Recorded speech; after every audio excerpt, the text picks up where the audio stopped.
ginagawa ay nag-iimbita po tayo ng ating mga missionary church, pastor sa ating mission church doon sa Batangas. At ngayong araw po na ito ay naitalaga natin o nakatoka sa ating harapan ang ating pastor Ronnie Pablo. Okay. So,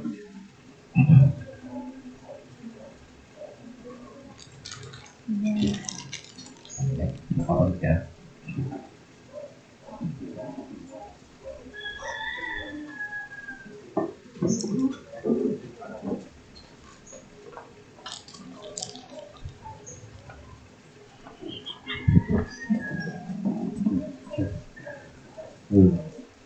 Good morning po sa lahat.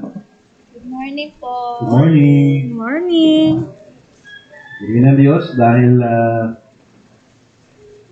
magtatapos na ang buwan ng Marso. Parang kailan lang, ano?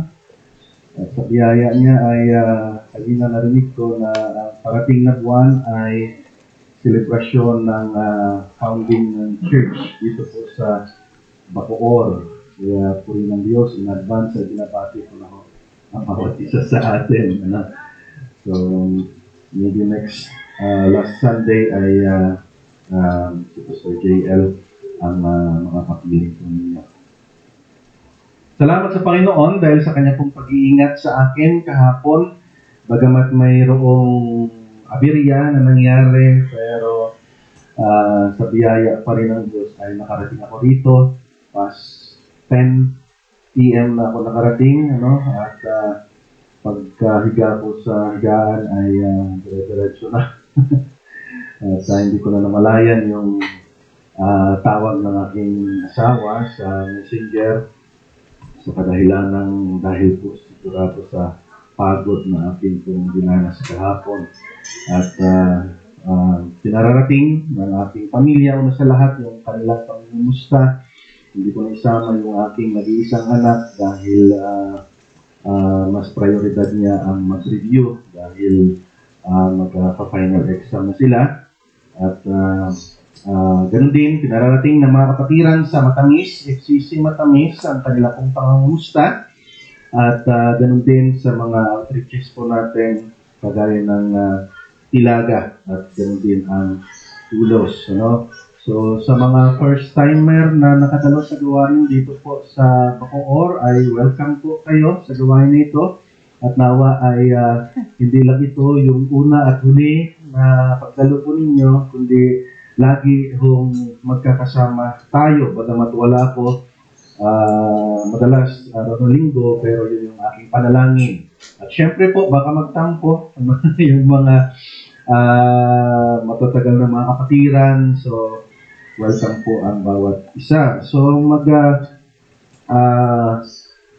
report lang ako saglit sa gawain natin sa Tulos. So, ngayon po ay busy kami sa preparation ng pagpapatayo ng church building sa Matamis. At kung dati ay meron na pong lugar na pagtatayuan, so meron pang nagpahabol para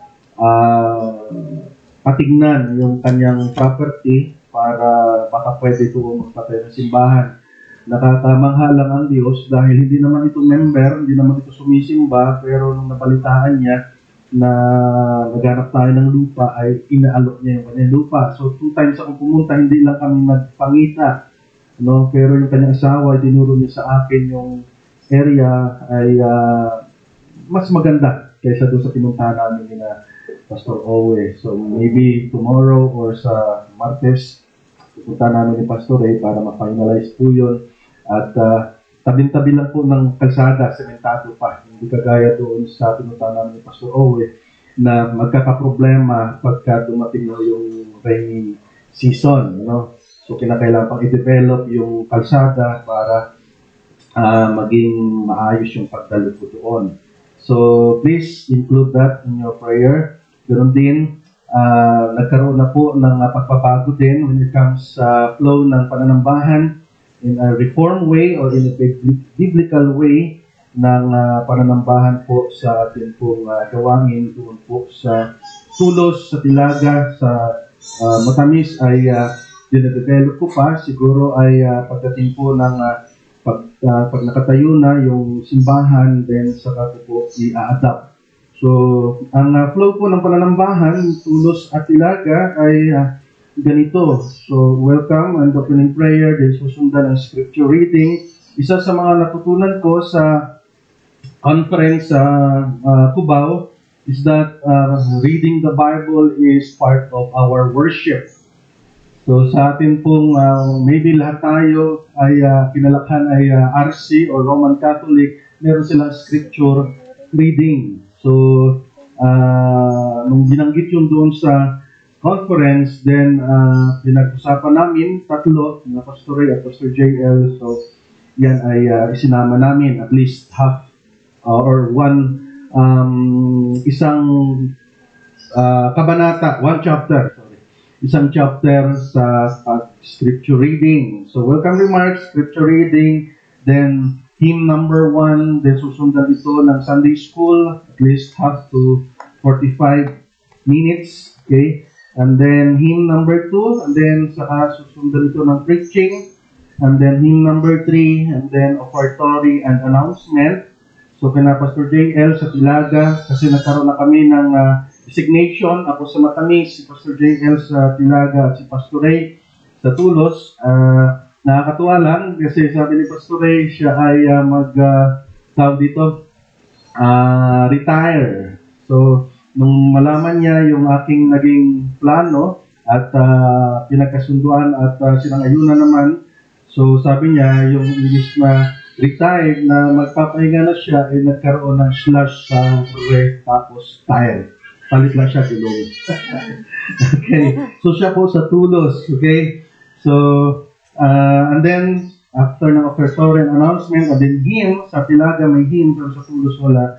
Then, matatapos ito sa pastoral and closing prayer. So, nalis po namin yung pong tinatawag na self-group at ginawa na lang po namin ay fellowship sa isa't isa. And then, nandun na rin yun, yung kung mayroong mga katanungan or learnings sa kabuuan ng pananambahan, then we share it to one another. Okay? So, yan po yung naging flow at sabi ko nga ay yan yung ating pong maraming mga individual na nagtatanong bakit. So, yan po yung nakikita namin na biblical. Ano? So, next ay ang proposed youth camp. Si Brother Simon ay pag-pray natin na maging miyembro ng FCC. So, meron siyang proposed na youth camp. Ito gaganapin sa Zambales. So, maaaring pwede rin makisama at makijoin mga kabataan dito. You So, please pray for that. So, yan po yung, at then panghuli, yung vertical mud crab farming, kung saan ay kasali kami na inyong mga missionary sa kooperatiba, ang Rocomsac doon po sa Upland. So nawa ay maging matagumpay at tayo po ay makitaan ng mga hindi mananampalataya na kabilang sa kooperatiba na mapagkakatiwalaan dahil una sa Diyos ay tapat na naglilingkod kahit sa malaki o maliit man na pinagkakatiwala niya. Okay? So, purihin po ang Diyos sa mga bagay na iyan at inihiling ko na isama niyo po sana sa panalangin. So, ngayong umaga ay nawa nahanda na natin ang ating sarili, ang ating puso at pakikinig sa mga salita ng Diyos na Kanya ihahain sa ating pong kalagitnaan. So, please open up your Bible sa Luke chapter 6. Luke chapter 6 verses 20 to 26. Lucas kabanata 6, mga talatang 20 hanggang 26.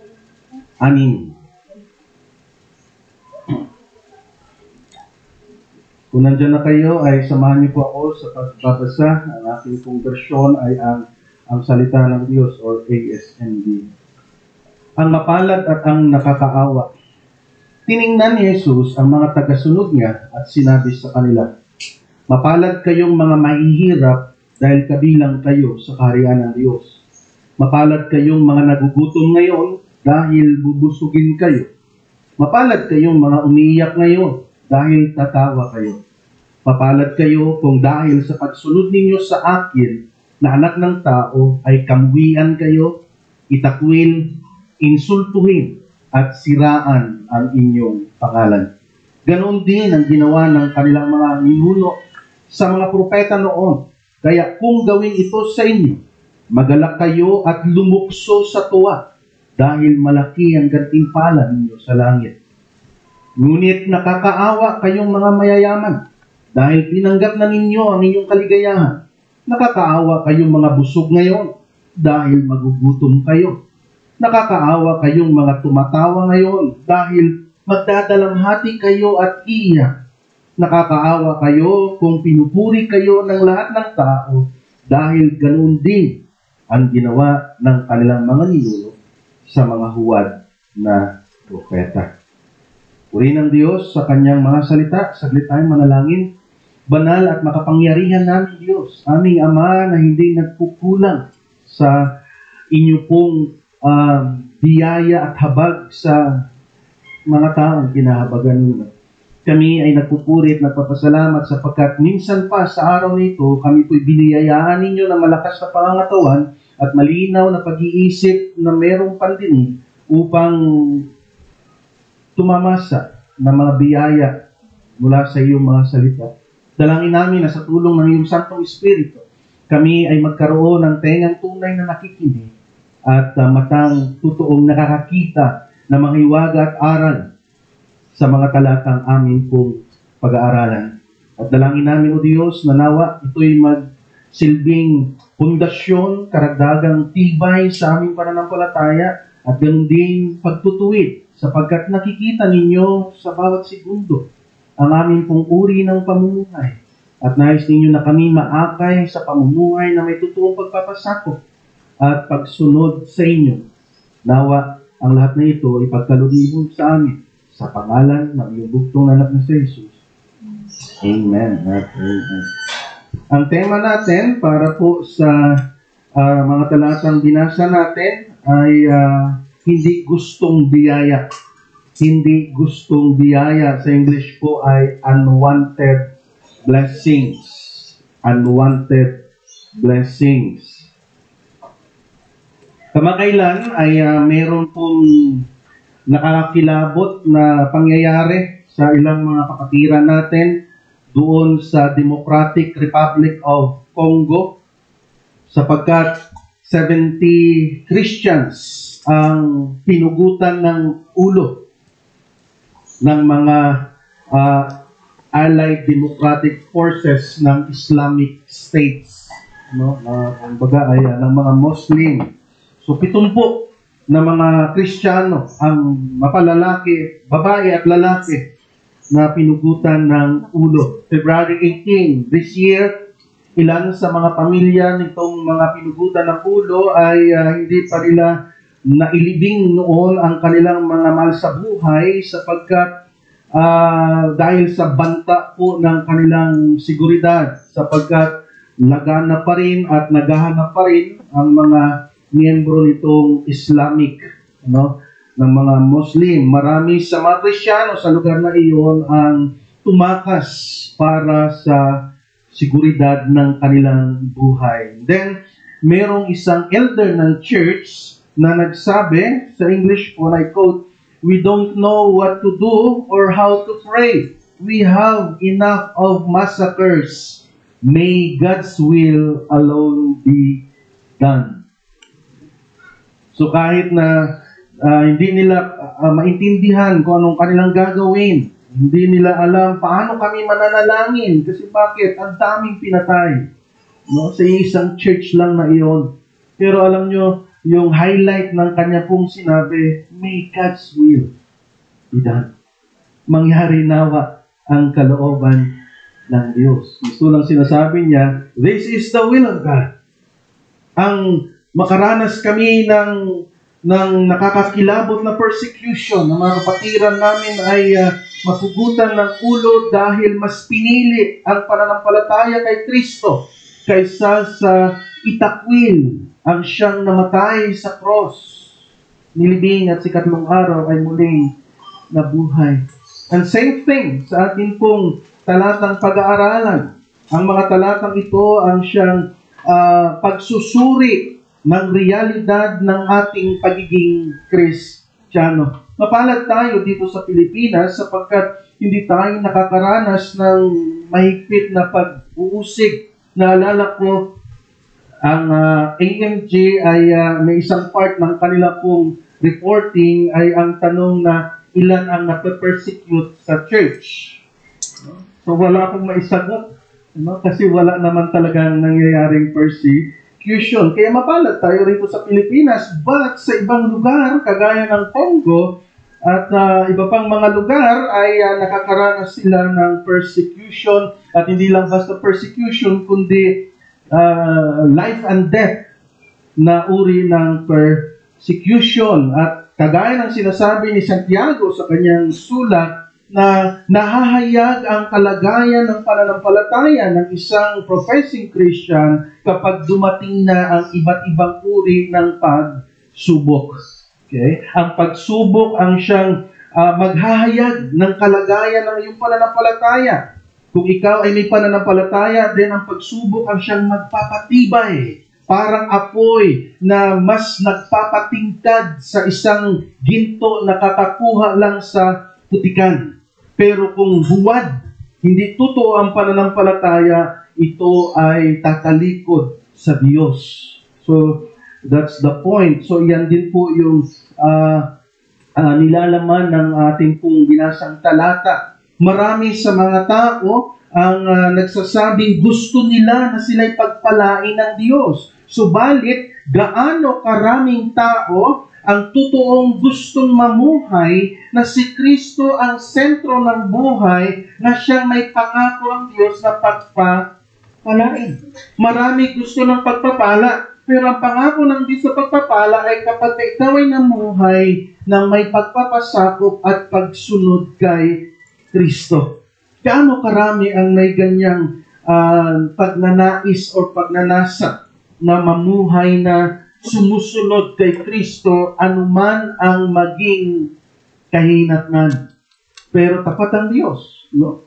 Ang kanyang pagpapala ay nasa mga individual na meron pong pagpapasakop or nakasentro ang kanilang pamumuhay kay Kristo. Ang pagpapalang ito ay bunga ng pagpapasakop at pagsunod kay Kristo at totoong pagmamahal sa Kanya. Okay? So, ang mensahe na nais ko pong ilatag sa ating kalagitnaan sa umagang ito ay ganito. Ang totoong pagpapala na dapat nasain ng bawat mananampalataya ay matagpuan niya ang kanyang sarili na lubos na nagpapasakop at sumusunod kay Kristo sa ikaluluwalhati ng Diyos. Ulitin ko po ang mensahe natin ngayong umaga. Ang totoong pagpapala, the true blessing na dapat nasain ng bawat mananampalataya ay matagpuan niya o makita mo ang iyong sarili na lubos na nagpapasakop at sumusunod sa ating Panginoon Kristo sa ikaluluwalhati ng Diyos. Ibig sabihin, anuman ang ating estado, kung ikaw man ay nasa laylayan ng lipunan o nasa kalagitnaan, iisa dapat ang pinagmumulan ng ating kasiyahan. Yung ating pong pagpapasakop kay Kristo at pagsunod sa Kanya. Mayaman ka man o mahirap, iisa dapat ang nagbibigay sa atin ng lubos o tunay na kasiyahan. Okay? So, yan po yung mensahe natin. Balikan natin yung ating pong mga talatang binasa. Yung background po nito, tinipon ng Panginoon Kristo ang kanyang 12 mga alagad. Ito ay mga kalalakihan na may iba't ibang background ng kanilang buhay. At majority sa mga alagad niyang ito ay hinahamak ng mga tao sa kanilang lipunan sapagkat marami sa kanila ang hindi nakapag-aral. Okay? Mga hamak na mga mangingisda. So yan po ang majority sa kanila. Ngayon, sa ating pong talata, tinuturuan ng Panginoong Hesus ang mga alagad o ang kanyang mga disipulo kung ano ang magiging daan o uri ng buhay ng isang tagasunod ng ating Panginoong Jesucristo. Pinapaliwanag niya sa kanila, itinuturo niya sa kanila, kung kayo ay susunod sa akin, ito ang magiging landasin ninyo. No? So, itong talatang ating pong binasa ay may similarity doon sa isinulat ni Mateo na tinatawag na Sermon at the Mount. At doon matatagpuan natin sa pasimula ng sermon ay ang the Beatitudes, no? Na ang talata po ay Mateo chapter 5 verses 3 hanggang verse 12. Yan po yung tinatawag na the Beatitudes. Now, sa record po ni Mateo ay nangyari po ang pangangaral ng Panginoon Hesus sa bundok. Okay? Samantalang kay Lucas, sa binasa natin, ay nangyari sa patag. So, ibig sabihin, hindi isang pangyayari. But the same na sermon, pero magkaibang pangyayari. At ang clue ay makikita natin doon sa verse 17, Luke chapter 6. No, sa Mateo chapter 5, makikita natin si Jesus ay nasa bundok. Pero dito sa Lucas, sa verse 17, sabi diyan, pagbaba ni Jesus kasama ang mga apostol kasi itinalaganan niya ang kanyang 12. Then pagbaba nila, sabi diyan, nadatnan nila ang isang patag na lugar. Ang marami sa kanyang mga alagad, kasama ang napakaraming taong buhat sa Judea, Jerusalem at mga bayan ng baybayin dagat ng Tiro at Sidon. So doon po nangyari, ito pong sermon na ito na nakatala sa credential po ni Lucas. Okay? So, ibig sabihin, magkaibang pangyayari. No? Bagamat magkaibang pangyayari, pero dahil halos iisa, ang nilalaman ng sermon, ibig sabihin, napakahalaga nito na maunawaan ng mga tagasunod ng ating Panginoong Jesucristo, even sa atin pong panahon, kung tayo ay disipulo, alagad, tagasunod ng Panginoong Jesucristo, makinig ang may pandinig. Okay? So, ang ating talatang pag-aaralan ay pwede natin hatiin sa dalawa. At yun nga po yung ginawa ko. Number 1, the blessed, ang mga pinagpala o ang mga mapapalad. And then number 2, the woes, or ang mga kahabag-habag. O doon sa binasa natin kanina ay alin? Ang mga nakakaawa. So, ngayon po ay atin pong tatalakayin ang unang bahagi, ang mapalad. Sabi doon sa verse 20 hanggang sa verse 23 na binasa natin kanina, sabi rito, tinignan ni Jesus ang mga tagasunod niya. At sinabi sa kanila, mapalad kayong mga mahihirap dahil kabilang kayo sa kaharian ng Diyos. Mapalad kayong mga nagugutom ngayon dahil bubusugin kayo. Mapalad kayong mga umiiyak ngayon dahil tatawa kayo. Mapalad kayo kung dahil sa pagsunod ninyo sa akin na anak ng tao ay kamuhian kayo, itakwil, insultuhin at siraan ang inyong pangalan. Ganun din ang ginawa ng kanilang mga ninuno sa mga propeta noon, kaya kung gawin ito sa inyo, magalak kayo at lumukso sa tuwa, leap for joy, dahil malaki ang gantimpala ninyo sa langit. Ang salitang blessed is happy are those, no? Sa translation kasi ng Tagalog, ang ginamit ay mapalad or masaya ka, no? Nagagalak ka, no? So binanggit ng Panginoon Hesus ang mga salitang ito, mahirap, no? Nagugutom, nananangis at kinamuhian. So yan yung binanggit niya sa kanya pong sinabi na mga mapapalad, no?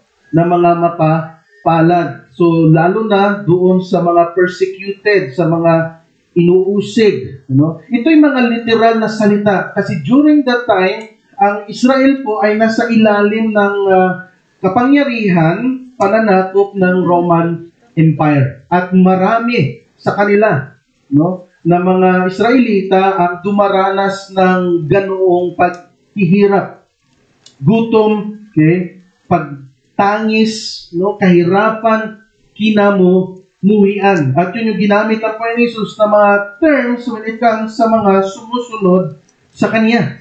No? So, huwag mo nating bigyan ng maling interpretasyon ito pong mga binanggit ng Panginoon Jesus sa verse 20 hanggang verse 23. Itong mga paghihirap na ito, itong mga kahirapan na ito, ay tumutukoy doon sa mga sumusunod sa Kanya. Yung key word po ay nandoon sa verse 22. Mapalad kayo kung dahil sa pagsunod ninyo sa akin na anak ng tao. So yan po yung keyword dyan. Hindi yan tumutukoy or in general. Believer ka man ni Christ kung hindi, as long as ikaw ay nagdadanas ng kahirapan, gutom, pananambitan, or pag-uusig, ay mapalad ka. No? Ang tinutukoy dyan ni Jesus ay ang mga taong dumaranas ng paghihirap dahil sa pagsunod sa ating Panginoong Jesucristo. Dahil sa katapatan ng pagsunod sa ating Panginoong Jesus. Kumbaga ay ito ay pagpapauna or sa ating salita ay inihayag na ng Panginoong Jesus ang mangyayari sa mga totoong mga tagasunod ng ating Panginoong Jesucristo. Ipinagpauna na niya. That's why hindi nakakapagtaka na sa pagsisimula ng Kristyanismo, matapos na si Jesus ay muling nabuhay at bumalik sa langit, ang mga Kristiyano ay dumanas ng paghihirap at matinding pag-uusig. Sa pagsisimula ng mga Kristiyano o ng Kristyanismo, ang pag-uusig ay laganap sa buhay nila.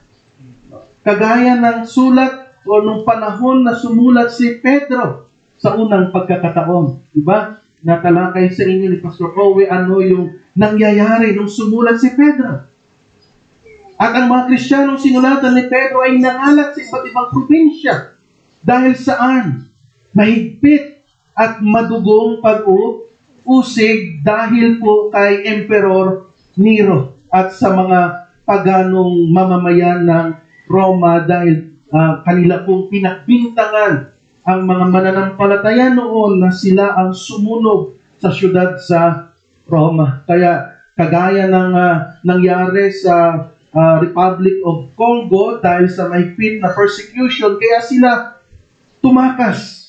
Kaya sila umalis doon sa area para mapangalagaan ang kanilang buhay. Pero paraan din yun ng Diyos. Para alin? Para sa lugar na pupuntahan nila, doon sila mangaral.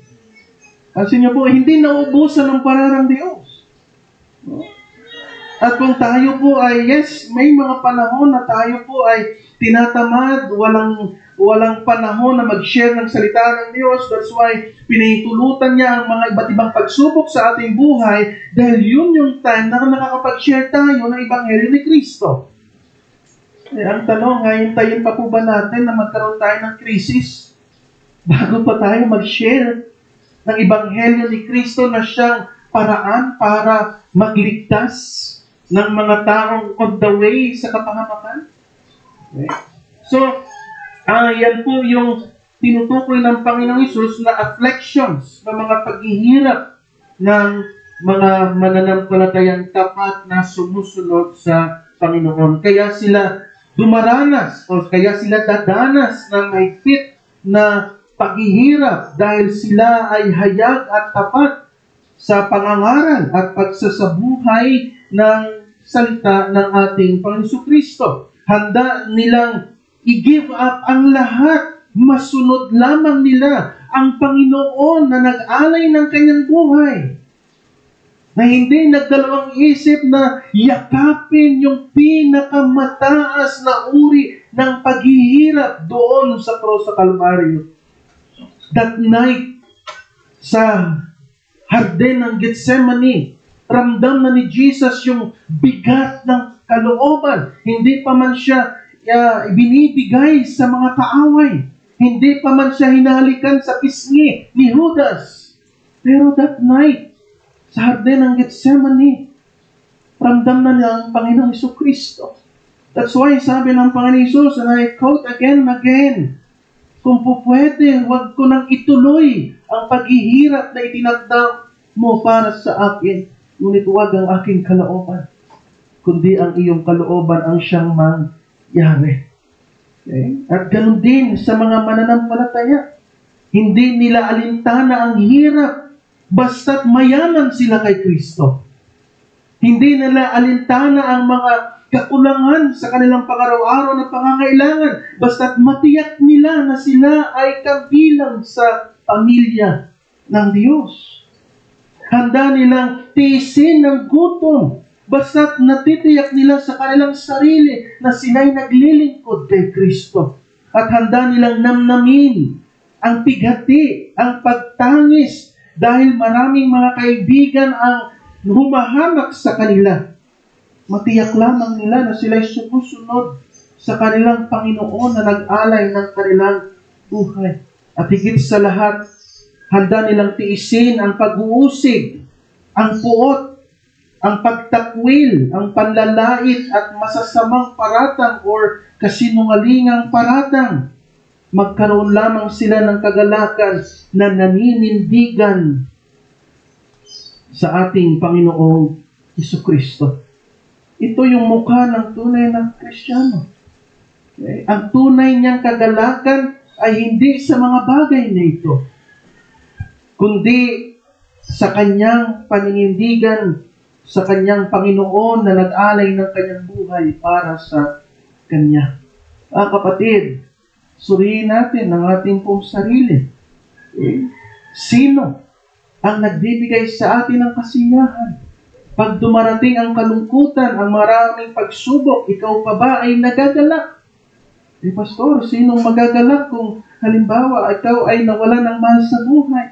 Sinong kayang mag-celebrate kung meron kang karamdaman, kung wala kang makain bukas, kung tinanggal ka sa trabaho? There is a reason for joy. It is your relationship with the living Christ. At ito yung sinasabi ng Panginoon dito sa first part. Mapalad ka kung sa kabila ng iyong kalagayan na kung saan yung kalagayan ay ayaw ng mundo, ngunit nagagalak ka pa rin because of your relationship with the living Christ. Mapalad ka. You are blessed. Yung kalagayan ng mundo ngayon, ang nagpapasaya sa halos majority tao sa mundo. At kahit pa nakakalungkot sa ilang mga Kristiyano, ay mga bagay-bagay sa mundo. So hindi yan yung totoong kagalakan ng mga mananampalataya. Gusto lang sinasabi ni Kristo sa kanya pong binanggit sa verse 20 to verse 23 na ang sino mang naghihirap, nagdurusa alang-alang sa kanya, pagkakalooban niya ng espesyal na kaaliwan at gantimpala bilang pampalubag loob. Christ's comfort, special comfort, and His consolation ay kanyang ibibigay sa mga taong kahit magdanas ng hirap ay nananatiling tapat sa Kanya. What a wonderful promise. Okay? Pansin nyo sa binasa natin. From verse 20, kung kayo naghihirap, ibig sabihin, sa pagsunod sa Panginoon, kabilang kayo sa kaharian ng Diyos. Dito naghihirap kayo, pero in reality, kayo ay kabilang saan? Kaharian ng Diyos. Alam niyo po ba, ibig sabihin, kabilang ka sa kaharian? Hindi ka kabilang sa outcast? Dito sa daigdig na to, tingin sa atin ng tao, we are outcast. But dahil sa iyong kaugnayan kay Kristo, sa biyaya ng Diyos, ang hindi nila nakikita, ikaw kabilang sa kanyang kaharian. Ganon din sa verse 21. Nagugutom ka ngayon dahil sa iyong pagsunod sa Diyos, dahil mas inuna mo ang Panginoon mo at tagapagligtas. Ganon sabi niya, mapalad ka. Dahil bakit? Bubusugin ka ng Diyos. No? Ganon din sa mga taong umiiyak, namimighati. Dahil pagkakalooban kayo ng Diyos ng dahilan para kayo ay tumawa, maging masaya. Same thing doon sa persecution. Okay?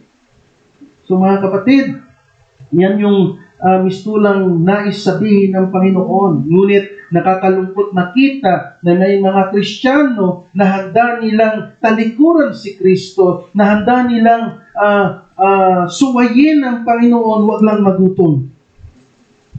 That is sad to see. Handa nilang suwayin ang Diyos. Wag lang silang maghirap. At ang pinaka-worst, handa silang bumalimbing. Wag lang dumanas ng dusa at kalungkutan. Kapatid, suriin natin ang ating pananampalataya.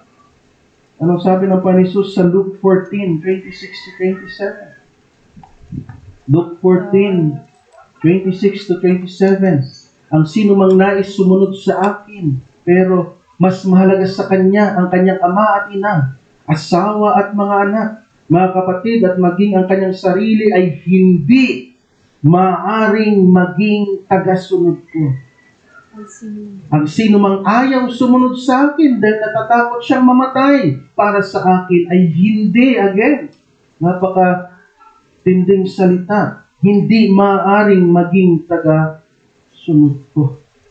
Okay, that's why ang paalala natin sa ating pong mga kabataan, sa mga dalagat binata, na huwag kayong makipamatok sa hindi mananampalataya. Kasi kung ikaw ay sumusunod kay Kristo at hindi mananampalataya ang magiging partner mo sa iyong buhay, tatakpin mo si Kristo. Hindi ka na maglilingkod. Ang same thing din sa atin ng mga mananampalataya. Kaya, ito'y paalala sa atin. Ito ay to test if our Christianity is genuine. Ang iyong bang kahirapan na dinadanas ngayon ay dahil sa iyong pagiging tagasunod ni Kristo?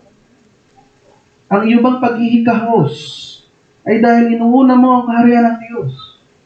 Inuuna mong masunod ang Panginoon? Ang iyong bang kalungkutan at pagtitiis ay dahil sa relasyon mo kay Kristo? Para kay Kristo, magtitiis ako. Ang iyong bang nararanasang pag-uusig ay dahil sa pagsunod mo sa Diyos? O ang sagot mo sa mga tanong na yan, kapatid, ay yes, mapalad ka. Pinagpala ka. Maging masaya ka. Tumalon ka o lumukso ka sa tuwa dahil mapalad ka. But kung ang sagot po natin sa mga tanong na iyan ay hindi, magsisi. Laging bukas ang mga braso ng Diyos, sa mga kamay ng Diyos, sa mga taong nagpapakumbaba, umaamin ng kanyang mga pagkukulang at mga pagsalansang na nagsisisi para ipagkaloob ang kanyang kapatawaran o pagpapatawad sa kanilang mga nasa langit. Then, dapat tayo sa number 2. Ang number 2 sa ating pong pag-aaral, ang aba or the wolves. Babalikan natin ang verse 24 ng Luke chapter 6. Sabi ng Panginoon Jesus, kumbaga, sa isang side naman, sa isang banda naman, ngunit nakakaawa kayong mga mayayaman dahil tinanggap na ninyo ang inyong kaligayahan. Nakakaawa kayong mga busog ngayon dahil magugutom kayo. Nakakaawa kayong mga tumatawa ngayon dahil magdadalamhati kayo at iiyak. Nakakaawa kayo kung pinupuri kayo ng lahat ng tao dahil ganoon din ang ginawa ng kanilang mga ninuno sa mga huwad na propeta. Alam niyo po, ang salitang woe o W-E-O-E or sa aba or sa iba pang salin ay kahabag-habag or nakakaawa, no? Ang katumbas nitong salita rin sa Tagalog ay kasawian. No? Kasawian. At ganoon din ang kapighatian. Isa po ang kahulugan niyan sa aba, no? Kasawian, kapighatian. Ayon sa Zondervan, 1999, ang salitang woe ay nangangahulugan, merong tatlo. No? Una, exclamation of judgment on others. Pagka ito ay nababasa natin sa Biblia, kapahayagan ng alin, kahatulan, parusa sa ibang tao.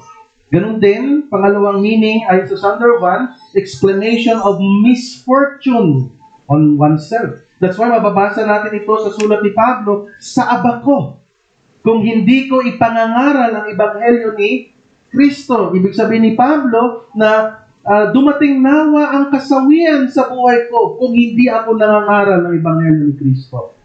So, isa rin yan sa kahulugan ng salitang woe. At ganun din, exclamation of sadness over others. So, kapahayagan ng matinding kalungkutan sa ibang tao. So, yan po yung meaning ng kahabag-habag or nakakaawa or woe sa English. But kay John MacArthur, para sa kanya, ang salitang woe, sabi niya rito, Jesus used woe against scribes and Pharisees, not as an exclamation, but as a declaration.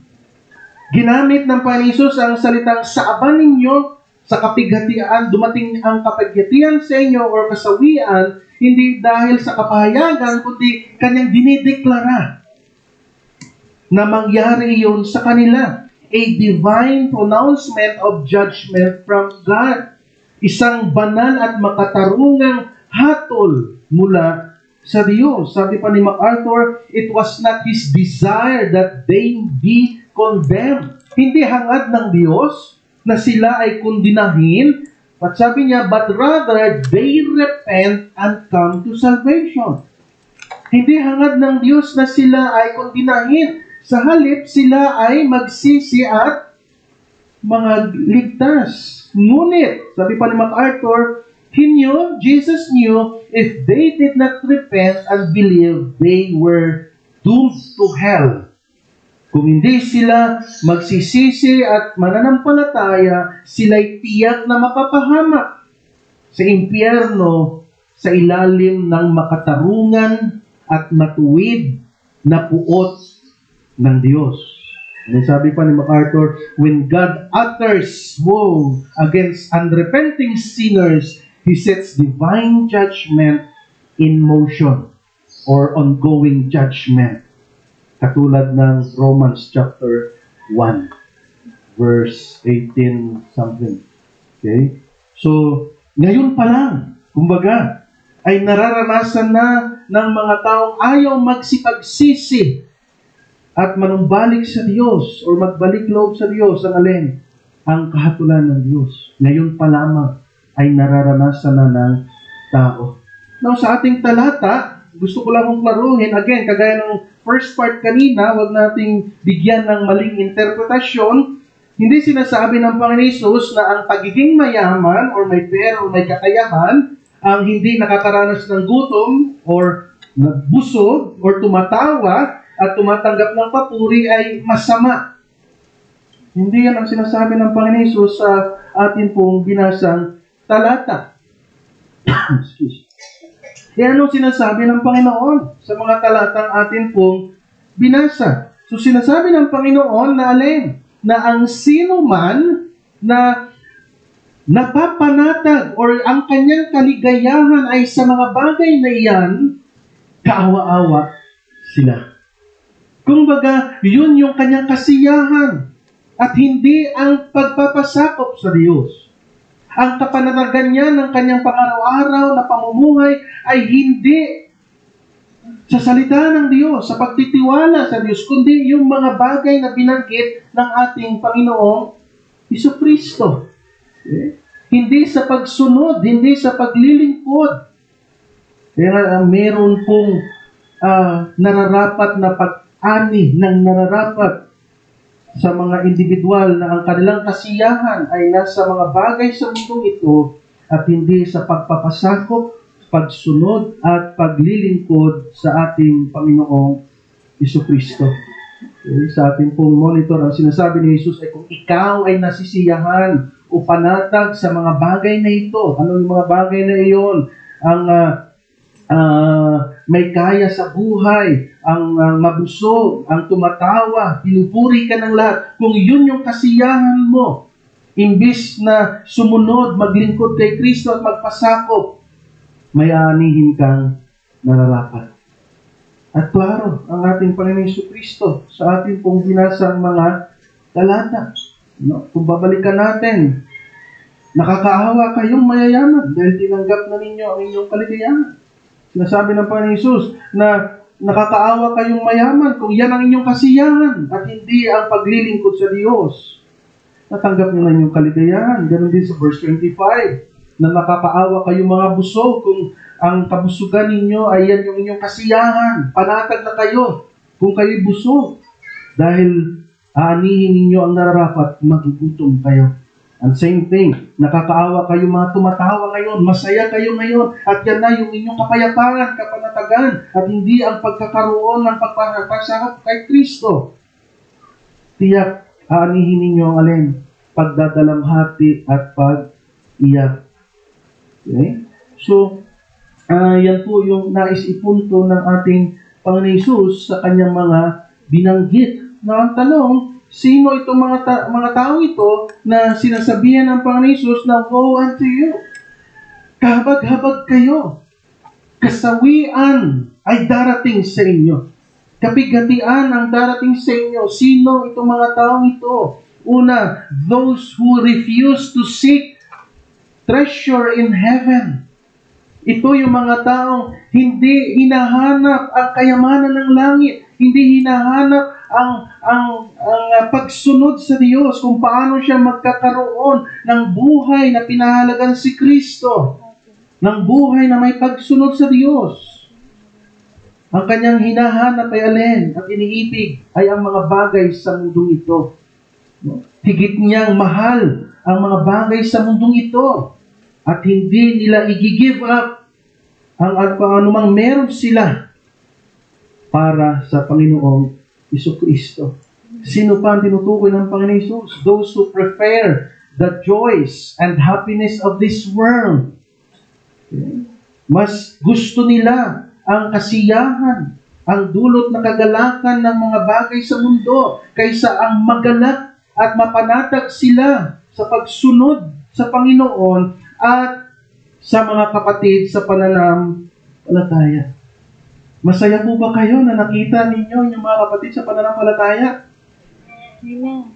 Kayo ba ay nag-aasam, nagnanasa, sana araw-araw linggo? Hello? Ano ba meron araw ng linggo? Kasama ko mga kapatid ko sa pananampalataya. At dahil sa kanila, tumatatag ako kasi bakit? Kung magkakapatid sa pananampalataya ang laging nagsasama-sama, ang salita ng Diyos ang madalas pinag-uusapan. Pansin niyo po ba? Kung hindi mananampalataya kasama mo, anong madalas pinag-uusapan? So yan po yung pangalawa. And then, number 3 na tinutukoy ng Panginoon Jesus, those who love the praise of man more than the praise of God. Mas gusto nila yung papuri ng tao.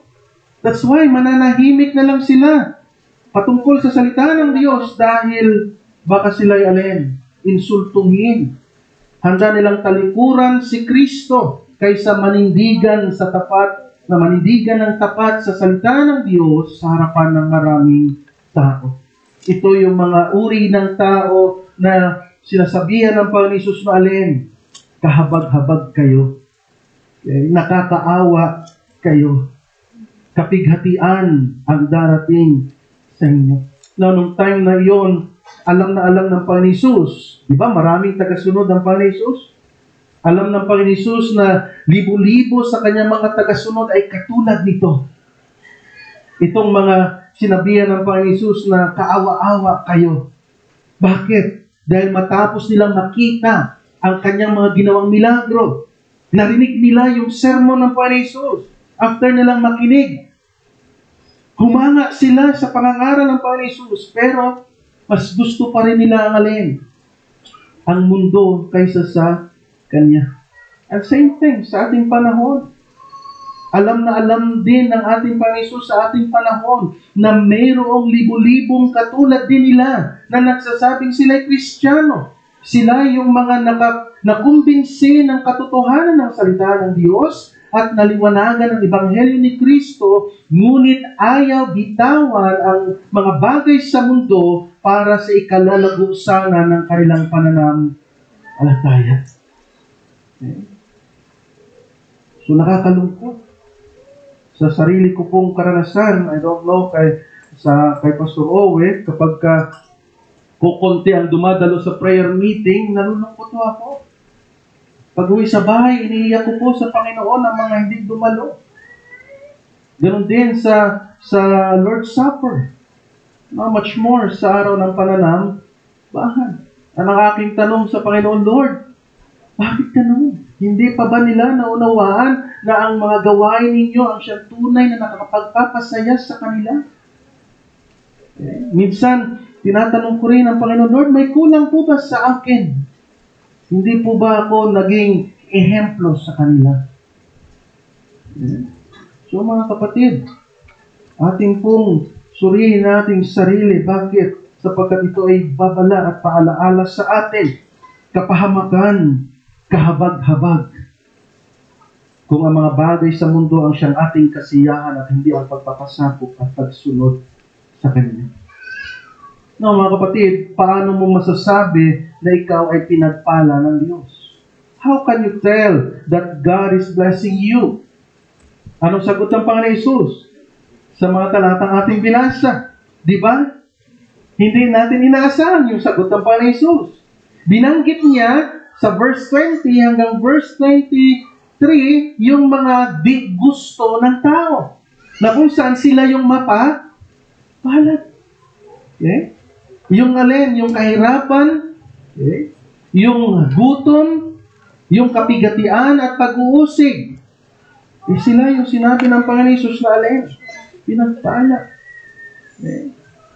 And then, binanggit lang din ng Panginoon Hesus na yung mga ginugusto ng lahat ng tao, kayamanan, pagkain, entertainment, popularity, and then anong sabi ng Panginoon Hesus sa kanila? Kahabag-habag. Nakakaawa. Hindi ko sinasabi sa mga may pera na maghirap kayo. No, ang sinasabi doon ay pinasusuri sa atin ng Panginoon ang ating pagiging mananampalataya. Sa ating kalagayan, sino ang or ano ang nagbibigay sa atin ng kapanatagan. Kung ikaw ay naghihirap, ano ang nagpapasaya sa iyo? Kung ikaw ay may kakayahan sa buhay, sino o ano nagpapasaya sa iyo? Sa kapanatag. Yeah. So yan po yung pinupunto ng ating pong pag-aaral, hindi ito diskriminasyon, no? Sa parehong kalagayan. Ang kalagayan ng buhay na pinagpala ng Diyos, ang siyang ayaw ng tao, yung sinasabi na doon sa verse 24 hanggang sa verse 26. At yung mga taong sinabihan ng Panginoon na kahabag-habag kayo ay ang mga taong hinahangaan, pinupuri at ginagaya ng sanlibutan. Kapatid, ito ay nakakakilabot na katotohanan. Dapat nating seryosong suriin ang ating puso. At bago tayo magtapos, sa uling bahagi ng verse 22, mababasa natin, sabi rito, mapalad kayo kung dahil sa pagsunod ninyo sa akin, na anak ng tao ay kamuhian kayo, itakwil, insultuhin, at siraan ang inyong pangalan. Verse 23, ganoon din ang ginawa ng kanilang mga ninuno sa mga propeta noon. Ano ibig sabihin nito? Na mga tunay na mga lingkod ng Diyos. Sa Old Testament, ang mga propeta. Sa ating panahon, ang mga naglilingkod sa Diyos para ipangaral ang salita ng Diyos. Sila na mga tunay na mga mangangaral ang salita ng Diyos ay kamumuhian, pagtatabuyan, lalaitin, at ang pinakamalalay, papatayin. Ano ba ang sabi doon sa Hebreo 11:32-38? Kalimutan ko isama sa atin po. Hebreo, chapter 11, 32 hanggang 38. At tinatawag itong Heroes of Faith. Hebreo 11, verse 32 hanggang 38, sabi rito, patungkol sa mga tunay na mga propeta, magpapatuloy pa ba ako? Kulang ang panahon para maisalaysay ko ang tungkol kina Gideon, Barak, Samson, Hefte, David, Samuel at mga propeta. Dahil sa pananampalataya, nagwagi sila laban sa mga kaharian, nagpatupad ng katarungan at nagkamit ng mga ipinangako ng Diyos. Napaamo nila ang mga leon. Ibig sabihin, nung sila ay nilagay sa yungib ng leon, imbis na sila ay napain, napaamo ito. Bakit sila nilagay sa yungib ng leon? Dahil sa kanilang pagsunod, sa kanilang katapatan sa Panginoon. 34, napatay ang naglalagablab na apoy at nakaligtas sila sa mga talim ng taba. Sila'y mahihina, ngunit binigyan ng lakas upang maging magiting sa digmaan, kaya't natalo ang hukbo ng mga dayuhan. Dahil sa pananampalataya, ibinalik sa ilang mga babae ang kanilang mga mahal sa buhay na namatay sa pamamagitan ng muling pagkabuhay. May mga tumangging sila'y palayain. Ibig sabihin, mas pinili nilang sila'y alin. Mas pinili nila na sila ay alipinin o ikulong, no? Sapagkat pinili nila ang mamatay sa pahirap upang sila'y muling buhayin at magtamo ng mas mabuting buhay. Mayroon namang hinamak at hinagupit at mayroon ding ikinadena at ibinilanggo. Ang iba naman ay pinagbabato, nilagari sa dalawa. Sinong propeta ang nilagari? Mula pundiyo hanggang sa ulo, hinatiw siya. Trivia tayo. Sino yun? Di ba si Propeta Isaiah siya? Nilagari. Wala pa akong chainsaw noon. Okay. Dahil saan? Sa pagsunod. Di ba? Kung mag-aralan niyo yung Isaiah, yun yung panahon na walang naniniwala sa kanya. Pero yung kanyang kapahayagan ay yung Kristong darating. Di ba? Pero nanatili siyang tapat. Ano pang mababasa natin? Tinukso at pinatay sa tabat. Ang iba'y nagdamit ng balat ng tupa at kambing. Ang iba'y namulubi, inapi at pinagmalupitan. Hindi karapat-dapat sa kanilang daigdig. Nagpagala-gala sila sa mga ilang at kabundukan. Nagtago sila sa mga yungib at lungga sa lupa. Yan po yung mga tunay at tapat na mga propeta. At yan po yung tinutukoy ng Panginoon Jesus dyan po sa verse 23. Dahil sa kanilang katapatan sa Panginoon. And then sa last part ng verse 26, balikan natin ang Luke chapter 6. Nakakaawa kayo kung pinupuri kayo ng lahat ng tao dahil ganoon din ang ginawa ng kanilang mga ninuno sa mga huwad na propeta. Sino tinutukoy ng Panginoon Jesus? Ito yung mga bulaang propeta sa ating panahon. Ito yung mga huwad na mga tagapagturo din ng salita ng Diyos. Sila yung mga tagapagturo na kung saan ay nagsasalita, nagpapahayag sa maraming tao sa kanilang kongregasyon ng mga kapahayagang gustong pakinggan ng mga dumadalo. Ang gusto lang nilang mapakinggan yung kanyang ibinibigay. Hindi niya nais na ma-offend yung dumadalo sa kanilang kongregasyon kahit na ang pamumuhay ay nakaka-offend sa Diyos. No? So yan po yung tinutukoy ng Panginoon Jesus. Sila yung mga tao tinatawag na man-pleaser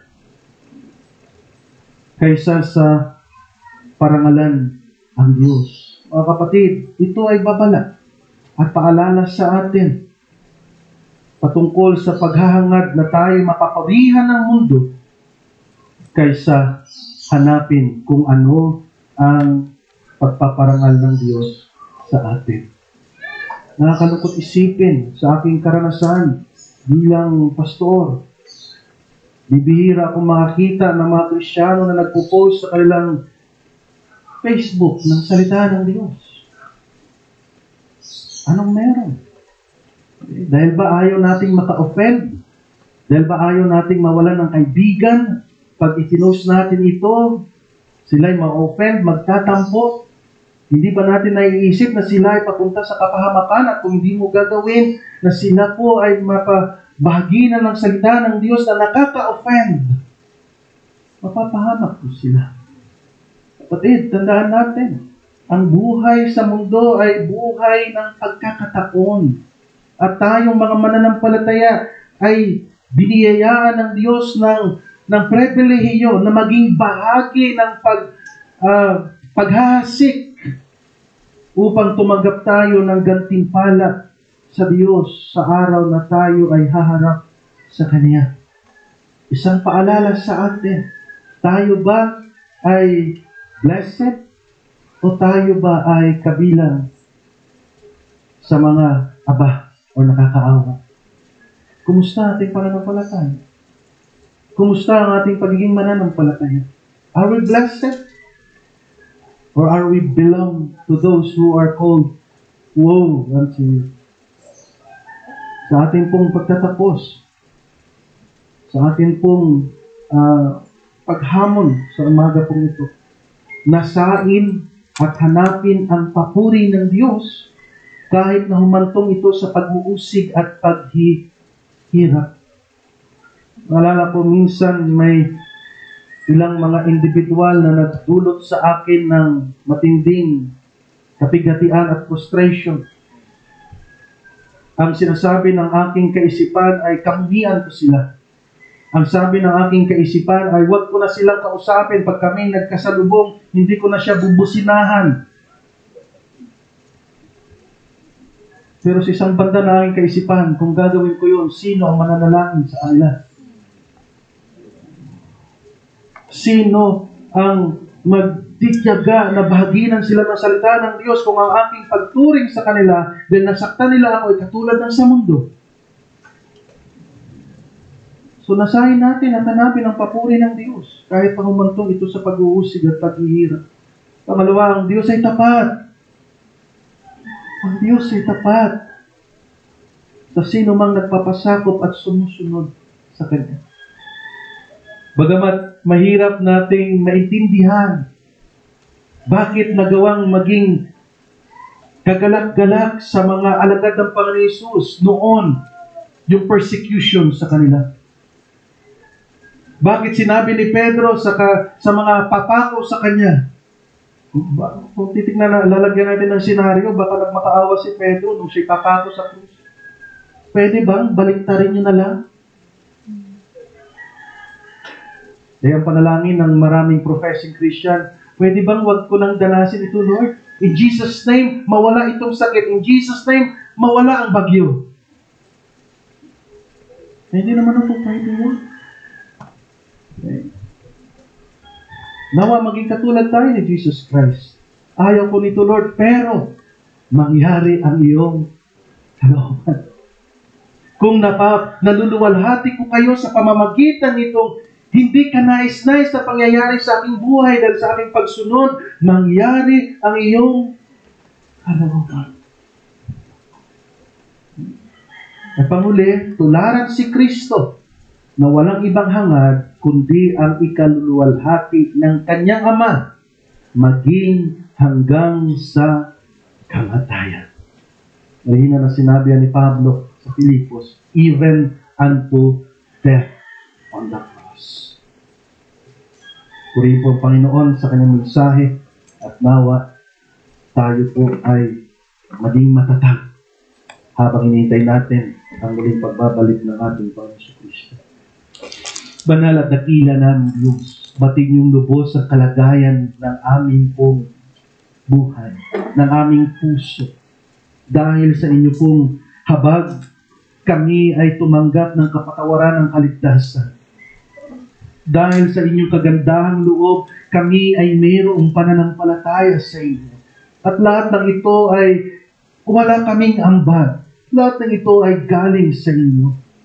Kung kaya't dalangin namin sa amin pong natutunan ngayong umaga, na ang aming pagtugon ay hindi isang responsibilidad o isang pasanin sa aming pong pangaraw-araw na pamumuhay, kundi nagmumula sa aming puso na walang ibang hangad, kundi pasalamatan ka, parangalan ka, sapagkat sa mga kagaya naming nararapat parusahan sa impyerno, pinatawad niyo ng lubos ang aming mga kasalanan dahil sa ginawa ng iyong anak na si Jesus doon sa cross ng Kalbaryo. Nawa maging sariwa sa aming isipan na bago pasanin ng aming Panginoon yung cross na iyon. Sa harden ng Getsemani, pumapatak ang kanyang pawis na may kasamang dugo. Dahil sa tanang buhay niya, yun yung pinaka-worst na tinanggap niya sa kanyang buhay upang kami, ay tumanggap ng kapatawaran ng kasalanan. Ano man ang kalagayan namin ngayon, kung kami man ay nagdurusa, naghihirap dahil sa pagiging hikahos o dahil sa karamdaman ng aming pisikal na katawan, Panginoon, kung ito'y nagbibigay karangalan sa inyo, mangyari po ang iyong kalooban.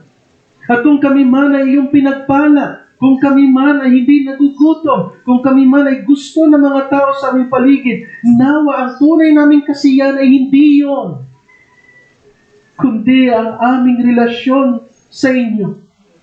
Dahil sa ginawa ng iyong anak na si Jesus doon sa cross sa Kalbaryo. Aming Ama, pagpalain niyo po yung salita sa puso ng bawat isa. Patuloy niyo kaming pag-isahin sa inyong pag-ibig. At nawa makita ito ng mga taong nasa paligid namin dahil naghangad kami na maging sila man ay makatanggap at makaranas ng kapatawaran ng kasalanan na naglalayong bigyan kayo ng kasiyahan sa pamamagitan ng pagpapasakop sa inyo at pagsunod anuman ang maging kahinatnan. Ang lahat ng ito ay aming hinihiling sa tanging pangalan ng iyong anak ni Jesus. Amen.